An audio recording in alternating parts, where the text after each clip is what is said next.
This is my home. This is my kitchen. This is my family. Tilly. Jack. Holly. Megan. And of course, my wife Tana. You may think you're the busiest person in the world, but over this series, I'm going to prove it's still possible to cook stunning food at home. My rules are simple. Home cooking has to be easy. It's got to be fast. It's got to be delicious. So, if you think you can't cook amazing food at home, think again. These are the only recipes you'll ever need. Breakfast, lunch and dinner. OK, today's all about healthy food.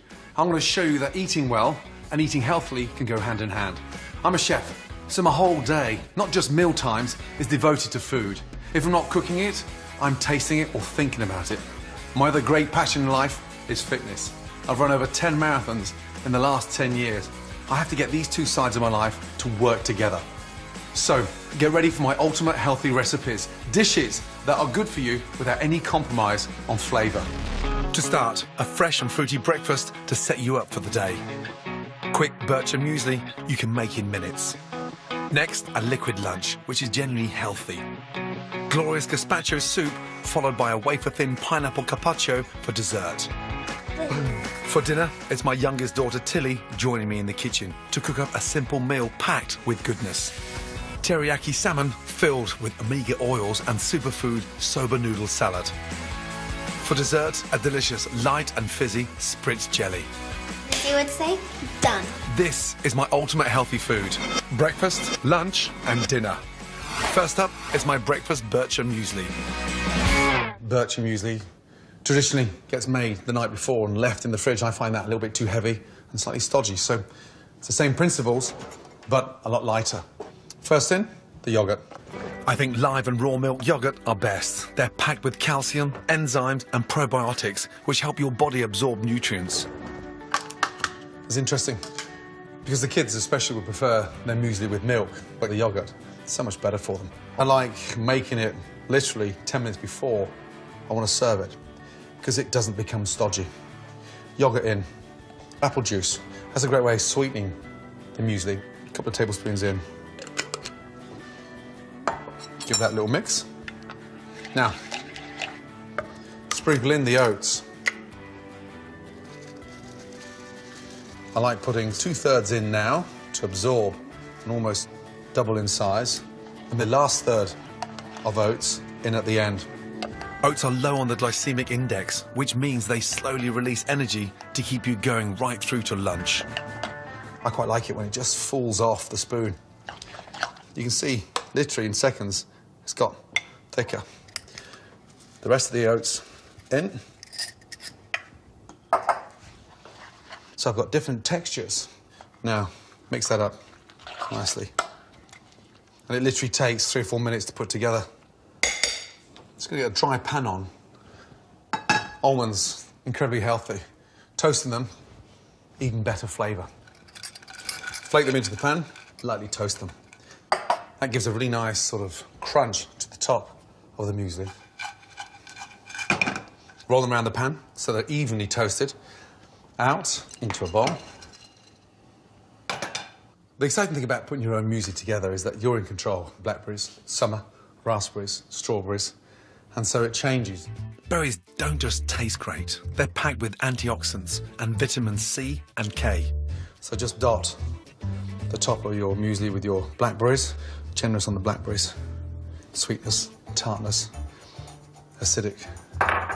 And then just sprinkle over your nice almonds. I quite like a lot of crunch on top. So be generous. That looks fantastic. Perfect way to start the day. My quick birch and muesli doesn't just taste incredible, it makes you feel fantastic. It's my ultimate healthy breakfast. There really is no better way to start the day.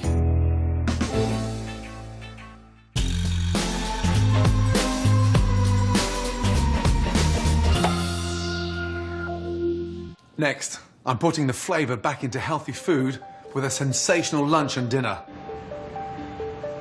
Here are the key ingredients you'll need to cook them.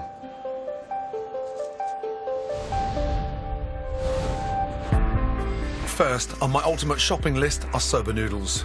These grey-brown noodles are made from buckwheat, so they're gluten-free and high in protein. They're quick to cook and so versatile. Use them in stir-fries, soups and salads, like the one I'm making for dinner.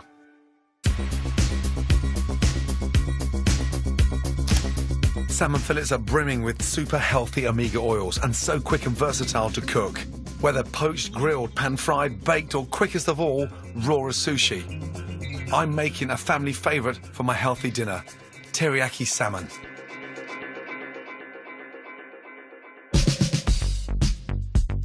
Pomegranates have been revered since ancient Greek and Egyptian times for healing properties. Today, we know these little jewels are packed with antioxidants, minerals and vitamins B, C, E and K. They are fantastic in Middle Eastern dishes or scattered over fruit salads like the fine pineapple carpaccio I'm making for lunch. I don't believe in fatty diets and diet foods. There's no cardboard tasting rice cakes in our house, let me tell you. At its simplest, healthy eating for me is all about fresh home-cooked food, portion control and a balanced diet. And it should be a pleasure to eat. You should never turn meal times into something you dread. For my ultimate healthy lunch, I'm showing you one of my favourite dishes. It's packed with vitamins and goodness, but it's also super tasty. Gazpacho. For dessert, sweet and refreshing pineapple like you've never tasted before. First job, the gazpacho soup. For me, the secret of a great gazpacho is overripe tomatoes. Peppers, cucumber, a little bit of heat with the garlic, but you've got to leave it to marinate. First, peppers. Cut around the flat edges to minimise waste. Then chop. And the nice thing about making a gazpacho, there's no set recipe because you can put it together purely all tomatoes, half peppers, half tomatoes. I like the flavour of the cucumber in there as well, that gives it that freshness. The secret of a great gazpacho is the longer you leave it marinating, the better the flavour. So if you can get this done the night before and left in the fridge, the results are stunning. The green and red peppers have subtly complementary flavours and go well with ripe tomatoes. Start off by removing the bitter core. Get a little knife and just put it in where the core is and twist it round and you get this little core out. I remember my first experience eating a gazpacho in Spain. Mind-blowing. I've never forgotten that. Quarter your tomatoes, keeping the juicy seeds that add so much depth of taste. Nice. Then from there, cucumber. Just peel that. The seeds I'm going to leave in. That gives it the flavour and the texture. Cucumber in a gazpacho does exactly what it does in a Pim's. It sort of freshens it up and makes it mouth-watering. Slice that in half. Again, into quarters and chop. Now to give gazpacho its unique texture and thicken the soup, bread. And the crispier the crust, the better. Then garlic, thinly sliced. Next, spring onions. Nice and roughly chopped. And basil, stalks and all. We can use stalks, and basil stalks, parsley stalks, tarragon stalks, they have the most amazing flavour. Basil in. And now, I'm going to start marinating it. Salt, black pepper and a good coating of olive oil. This gives it a glossy, creamy flavour. And the sherry vinegar. That's the perfect vinegar for the gazpacho. It's a strong, acidic complement to the flavours. Then just mix it up. And the smell already is incredible. It doesn't look like a gazpacho, but by the time this marinates and all those flavours start getting to know one another, all of a sudden you've got this huge explosion of contrast. Now, push that down. In the restaurants, we press the marinade down overnight, a couple of big pans on top, and we crush all the ingredients and then blitz it the next day. The flavour is extraordinary. Leave all those fresh ingredients packed with goodness to marinate from half an hour to even overnight. And then when you blend it, it just comes together like this sumptuous, rich, delicious, chilled soup. To go with my super tasty soup, I've got an ultra healthy and exciting dessert. Carpaccio of pineapple, which is a chefy way of saying super thinly sliced. It's done with a twist. We're going to have a delicious flavoured salt. Has to be flavoured with vanilla. Simply scrape out the vanilla seeds and add to sea salt along with the pod to store. Now, that basically keeps forever. There's no sell-by date because it's salt and vanilla. So fragrant, so delicious. You don't need much of this fragrant salt to intensify the sweetness of the pineapple. The pineapple. Slice peeled pineapple into wafer-thin pieces. It's almost like nice little discs, slightly transparent.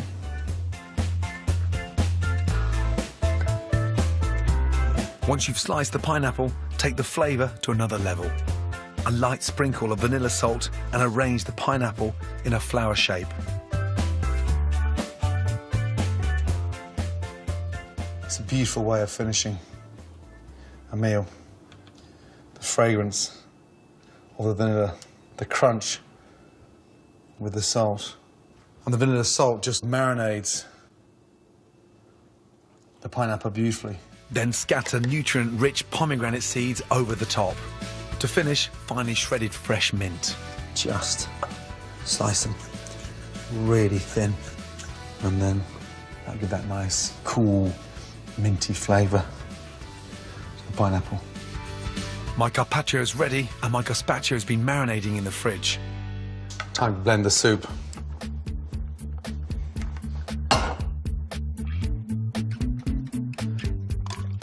In. Onto your blender and start off nice and slowly. Blend until super fine and gloriously silky, and serve refreshingly cold. Get your bowl and pour it in. Now, to finish it, get some fresh basil, roll it nice and tight, and shred it, and then drop it into your bowl.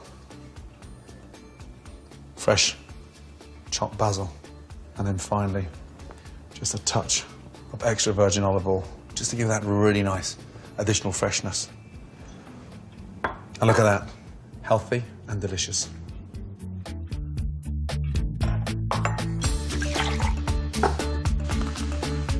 Gazpacho soup to me is a taste of Mediterranean sunshine in a bowl, followed by the wafer-thin carpaccio of pineapple with jewels of pomegranate goodness for dessert. Practically all of your 5 a day in one incredible healthy lunch. Coming up, it's dinner time, and my youngest Tilly shows she's champion of healthy cooking. A bit like pure gold. With a winning way to eat salmon. I think we did well. High five. It's not just me. My whole family is pretty sport mad. My wife Tana runs marathons. Jack's crazy about football and swimming. Megan loves swimming too and is in the local club. Holly's mad about hockey, and Tilly plays netball for the school. So, a healthy diet's an important one, but we're pretty relaxed about it. My philosophy is simple. Try and eat less of the bad stuff and eat more of the good stuff. And joining me in the kitchen is my netball nut, youngest Tilly. For dinner, it's a meagre-rich teriyaki salmon with a buckwheat soba noodle salad brimming with healthy greens, and a light Aperol spritz jelly for dessert. First job, the teriyaki marinade for the salmon. Tilly, gonna help Daddy with the salmon, please? Right, teriyaki, delicious, sticky, sweet salmon, okay? First of all, I'd like you to do a little season on the salmon, please, with salt and pepper. Thank you. All right, I want you to slice the garlic. 1 in front, 2 behind. Yeah? Oh, getting a bit fast there in your old age. Huh? Good girl. Thank you. Right, garlic in with the ginger. So we're going to make a marinade, okay? Do you know what a marinade is? It's what you coat something in. That's right. So let's start off with soy sauce. 3 tablespoons. 1, Good? 2, Good. 3. This is rice wine, also known as mirin. 1 in. I know what that is. That's maple syrup. It's a bit like pure gold. Beautiful. And a little touch of olive oil. Now, It smells really good. I want you to rub the salmon in the marinade. If you can get a chance to do this the night before, the salmon actually changes colour. But it's fine, even with 10 or 15 minutes before you start cooking it. Does the ginger and garlic give it a different taste? Do you know what? It helps improve the taste. When we cook it, I have this really nice glaze on there, OK? Right, let's put that in the fridge to marinate, and we'll start the jellies. To follow the teriyaki salmon, a grown-up light dessert. Prosecco and Aperol spritz jelly.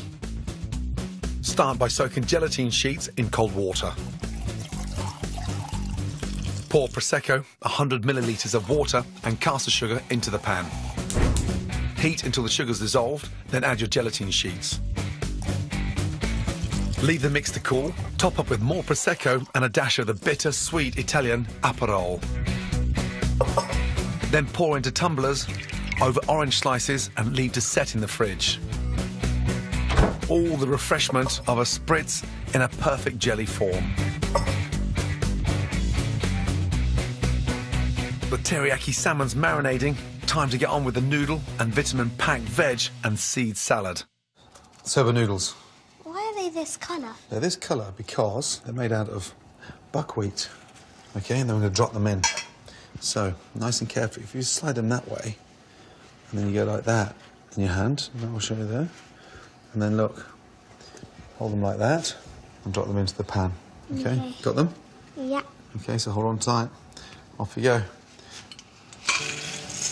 Nice. Do they take longer to cook than normal noodles? Actually take literally 5 minutes. Now, what are they?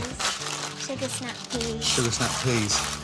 OK? And they're so crunchy. Really crunchy. Now, carrot and kale. I'm going to show you a really quick way of slicing carrot ribbons. So, you just come down. Oh, so it's just a bit like peeling them, but... That's right. Off you go. There we go. Nice big long ribbons. Sugar snap peas in. Yep. OK. Into the noodles. Forgot to...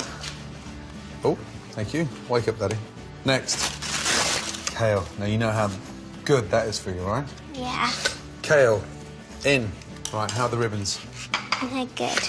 Oh, that's nice. You OK? Would you like some salt and pepper on your little bit of carrot? Ribbons go in. Good girl. I didn't forget any like you did. So, excuse me. And because we've shaved them really thinly like this, how long do you think they're going to take to cook? About a minute. Oh, it looks so yummy. It does look yummy, doesn't it? Now we're going to drain the noodles. That is beautiful. See how the kale's cooked? What happens if you cook the vegetables for too long? Would they just go a bit hard? They'll go soft and mushy. OK? And then we're going to drop the noodles in. But now, we're going to make those noodles taste even better. I'd like you to put a little bit of salt and pepper on there for me, please. Next. Chop. Spring onions through. Watch your fingers, please. We're going to put a dressing on there. Ginger goes in. I can smell that from here. You can, can't you? How nice is It's that? going to be like a multi-season salad with Isn't all it? the colours. Now, what's that? Have a little smell. Sesame oil. That's right, sesame oil. A touch of sesame oil over. OK. Rice wine vinegar. A little splash. OK.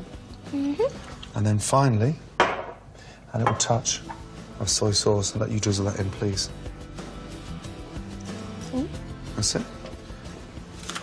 One little final ingredient. What's that? Seaweed. Whose favourite's that?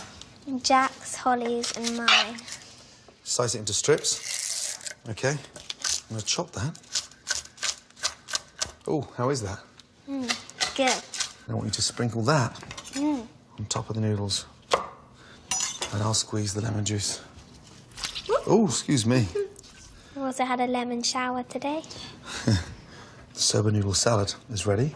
Now, we'll get on and cook the salmon. Oh, it looks good. Doesn't it? Boom. Let's go. Boom. Right. pan nice and hot. But What did I show you when you put fish in the pan? Which way do you put it in? you put it in skin down first. That's right, and then there's the pan there, and you put it in there, and you lay away from you. If you lay it towards you, what happens? It will spit at you. It will splash, that's right. So, take your time. Good girl. Good girl. And the last one. Good girl. Very slippy. Very slippy. That's why it's so fresh. Nice. Nice. A nice little bit of ginger on there now. And obviously garlic. It smells of a mixture of all the flavours. Doesn't it? Going together. So, a nice colour on the salmon. Nice and crispy. Nice and crispy, that's right. And now I'd like you to pour the rest of the marinade over for me, please. Nice. Okay. Now the salmon's going to glaze now. Well done. You're getting good at this cooking stuff, you know that? Would you like to be a chef when you grow up? Yeah. Really? Would you like to have your own restaurant one day? I'd like to have a bakery. A bakery? Me and Jack are planning on opening one together. Oh. And we do the paninis and make the coffees. And Oh. I do the cakes and the cookies. Then it's going to have, like, scrambled eggs for breakfast. So you've already thought this out? Yeah, we were planning it the other night when we couldn't sleep. And who's going to be the head chef and who's going to be the sous chef? No, we're not going to do that because we've both got different roles in it. Oh, I see. This is well thought out. Yeah, but we're not going to need anybody else apart from me and him, so no other people. That was nice. Sounds amazing. You get the spoon here like this, okay? And just tilt the pan. I'll tilt the pan. You glaze the salmon for me, please. Now, they, my darling, Are ready. are ready. Do you keep the ginger on top of it? What was your favourite type of salmon when you were little? Salmon fish cakes. Oh, I like those. You like those? How does that look? That looks delicious. I'd like you to carry that very carefully over to the table, okay? And I'll carry your noodles. Ready? Let's go. Well done. So I'm fascinated with this restaurant you and Jack are going to open. Yeah. Patisserie. Patisserie. This is my ultimate healthy dinner. It's fresh, home-cooked and full of goodness. But most importantly, it's absolutely delicious. Meg, Holly, Mum, dinner. So we have a delicious teriyaki salmon with soba noodles. These look and sound super healthy. Bon appetit. I think we did well. High five. Lizzie would say, done. Boom. Thank you. Boom. To collect selected recipes from the show, go to my scrapbook at channel4.com/Gordon. Next time, it's my ultimate home-cooked street food. Something quite exciting about eating spice for breakfast. Finger-licking treats that will have everyone racing indoors to sit down and eat. I love fried chicken. I love it more than you, Dad. Hugh's taking fruit to places you've never seen before. I suppose that means to Belgium or something. River Cottage to the core tomorrow at 8. Stay with 4 next, though. We're off to Jamie's.